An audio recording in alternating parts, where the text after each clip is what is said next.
La mystérieuse disparition des rennes du Père Noël de Mathieu Redelsperger et Joël Garriot. Dans son laboratoire de robotique, Génibus, un génial inventeur, rêve depuis toujours de devenir aussi célèbre que Léonard de Vinci. À force de recherche, il décide de créer un super traîneau pour le Père Noël, intégrant toutes les dernières technologies de pointe. Un turboréacteur à propulsion électromagnétique couplé à un système de fission à hydrogène pour dépasser la vitesse du son. Une bulle thermochauffante à air pulsé pour rester bien au chaud. Des faisceaux lumineux à diode électrophosphorescente pour se repérer dans la nuit. Des écrans plasma tactiles avec affichage automatique du nom de l'enfant, de son adresse et de sa liste de cadeaux. Avec son traîneau Galactic One si ingénieux, Génibus est persuadé qu'il deviendra le plus célèbre des savants du monde. Génibus se rend chez le Père Noël pour lui présenter son invention. « Regardez, ici, mon procédé astucieux de pilotage automatique et d'optimisation du trajet. Là, le bras bionique sélectionne les jouets désirés et les place dans votre hôte. La bulle de verre se détache automatiquement et vous positionne au-dessus de la cheminée. Son système d'ouverture vous évite d'être un seul instant exposé au froid.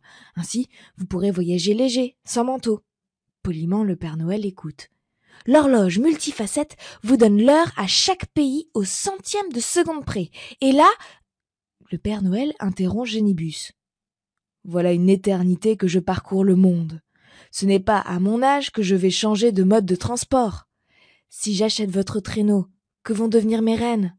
Ils vont mourir de chagrin, » affirme le Père Noël, mettant ainsi fin à leur conversation. Génibus, vexé, sait que le Père Noël ne changera pas d'avis. Il a travaillé avec tant d'acharnement pour créer sa géniale invention qu'il ne peut pas en rester là.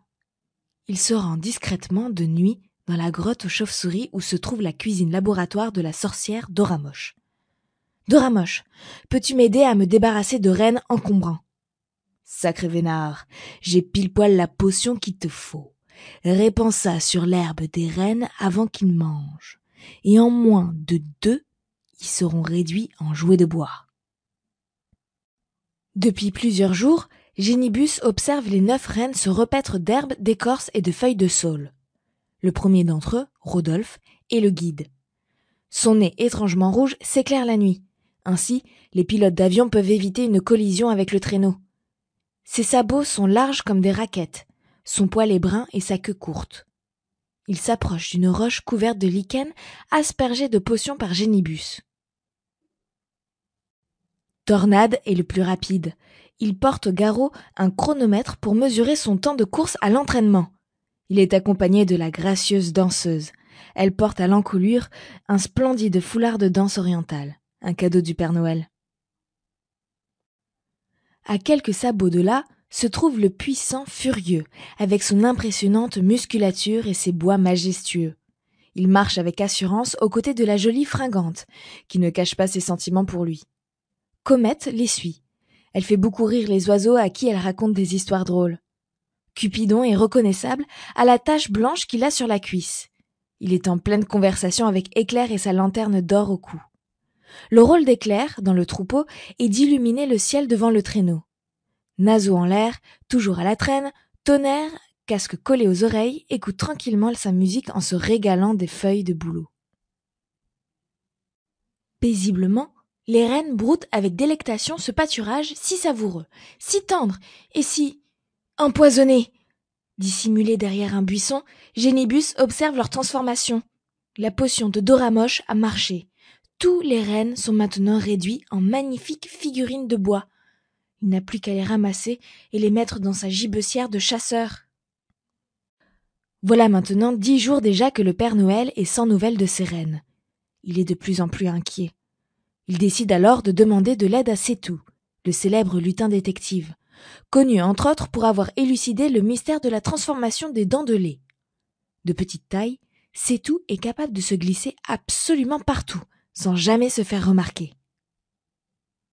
Chaque année, au grand bazar du bois parfait, des artisans venus des 4 coins du pays vendent les beaux objets qu'ils ont fabriqués. Génibus en profite pour exposer les rennes. Ils sont si merveilleux qu'ils semblent vivants. Fasciné, un homme d'affaires les achète tous. Son idée est d'en faire fabriquer 1 million d'exemplaires qu'il vendra avant Noël, dans le monde entier pour la décoration des vitrines des commerçants. 1 mois est passé. Le Père Noël est toujours sans nouvelles de ses reines. En désespoir de cause, il décide d'appeler Génibus pour lui acheter son traîneau. Quand soudain, c'est tout surgit. Je crois savoir ce qu'il est arrivé à vos reines. La dernière fois qu'ils ont été vus, ils étaient près de la source aux chênes rouges. Et puis ils ont mystérieusement disparu. Je me suis alors demandé qui pouvait avoir intérêt à les faire disparaître, et j'ai ma petite idée sur la question.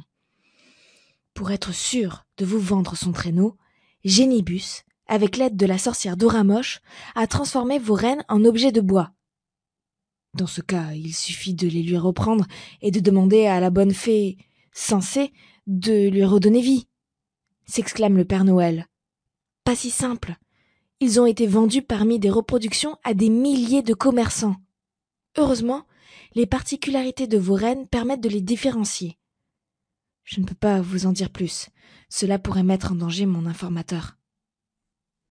Le Père Noël n'a plus qu'une solution pour retrouver ses amis.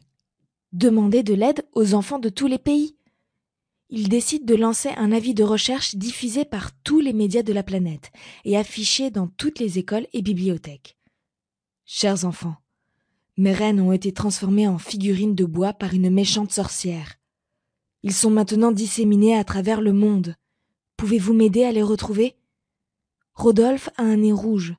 Tornade a un chronomètre autour du cou. Danseuse porte un foulard oriental. Fringante et Furieux le plus musclé sont inséparables. Comète a toujours le sourire. Cupidon a une tache blanche sur la cuisse. Éclair porte une lanterne en or. Je compte sur vous. Vous êtes mon seul espoir. Le Père Noël. Quelques jours plus tard, Alaun a trouvé Comète à Porthcawl, au Pays de Galles, en allant acheter des toffees, sa friandise préférée. Ingo, un jeune Allemand de Glinde, est quant à lui tombé nez à nez avec Furieux et Fringante dans le hall de l'hôtel de ville. À Cernavoda, en Roumanie, Bogdan, 7 ans, s'est émerveillé devant le nez rouge de Rodolphe au milieu des hortensias de son fleuriste. Mariska, une jolie Hongroise de Kaposvár, a été stupéfaite de voir Cupidon couvert de colliers multicolores chez un bijoutier. Dans un souk de Kati, au Mali, Bouba a déniché Éclair dans un bric-à-brac de poterie. La joie du Père Noël est immense chaque fois qu'il retrouve un de ses reines. Malheureusement, seulement 6 ont été retrouvés et il commence à désespérer de revoir un jour les 3 autres. Annalou, une petite bretonne, est restée muette de joie devant Danseuse dans une crêperie de Locranan. Et Els, de Copenhague, a reconnu Tornade au milieu de guirlandes de petits drapeaux danois. La radio et la télévision ont beaucoup raconté leur histoire, car peu de temps après les avoir trouvées, elles se sont fait voler leurs 2 reines. Évidemment, trop bien informés par les journaux, Génibus et Doramoche ont réussi à dérober les 2 reines, avec l'intention de les brûler dans leur cheminée. Vêtue d'un précieux sari soyeux, la fée Sainte-Cé se tient au bord du lac. Ses longs cheveux roux soulignent sa fine et longue silhouette. Elle se concentre et s'apprête à redonner vie aux reines retrouvées. Sur la rive se tient le Père Noël accompagné de lutins habillés de vieilles bottes qui leur remontent jusqu'aux genoux, de jeans rapiécés, de chemises froissées et des vestes imprimées de fleurs. Tout le monde est captivé, impressionné par cette cérémonie magique. La fée, lentement, plonge les 6 petits rennes de bois dans le lac, puis elle tend ses bras vers la forêt pour capter la force de la nature et murmure d'une voix douce sa formule magique. Malabatou, Fiboubou Caribou. Une fine brume blanche couvre l'eau tranquillement du lac. Un à un, les rennes apparaissent, grandissant peu à peu jusqu'à retrouver leur taille normale. Des cris de joie retentissent quand Comète, la première, bondit sur la rive, suivie par les 5 autres rennes. Ils sont tellement heureux de se retrouver ensemble, mais leur joie ne dure pas en constatant l'absence de leurs 3 amies danseuses Tornade et Tonnerre. Soudain, au loin, une forme grise et poilue sort des sapins et s'approche. Petit à petit, on distingue de longues pattes qui se posent lentement au sol. L'animal rêveur hume le bon air de la nature. Tonnerre! Toujours en retard et les naseaux au vent, il avait échappé à l'empoisonnement. Entre ces bois imposants, on peut maintenant voir Sétou faire de grands signes. À son flanc sont suspendus 2 objets en bois, Tornade et Danseuse. Voilà Sétou et Tonnerre son informateur, s'exclame de joie le Père Noël. Quand nous avons appris que 2 enfants s'étaient fait voler leurs figurines, nous avons fait le guet devant la chaumière de Doramoche, s'explique Sétou, essoufflé. Quand Génibus et Doramoche sont revenus avec leur butin, dérobé aux enfants, Tonnerre les a chargés, tête baissée, tout bois devant. De surprise, Génibus a lâché sa gibecière et ils se sont enfuis sans demander leur reste. Vous êtes formidables, s'exclame le Père Noël en se saisissant de Tornade et Danseuse. Tout le monde applaudit les 2 héros, alors que la bonne fée Sainte-Cé s'apprête à redonner vie aux 2 reines. Le Père Noël n'en a pas voulu à Génibus. Il lui a d'ailleurs proposé de devenir son inventeur conseiller spécial et lui a demandé de le suivre dans sa prochaine tournée avec son traîneau Galactic One, pour n'oublier aucun enfant. Dernière minute, nous venons d'apprendre que Génibus a inventé un capteur de rêve d'enfant relié à une machine qui fabriquera des jouets, sur mesure. Du jamais vu. Encore une idée géniale.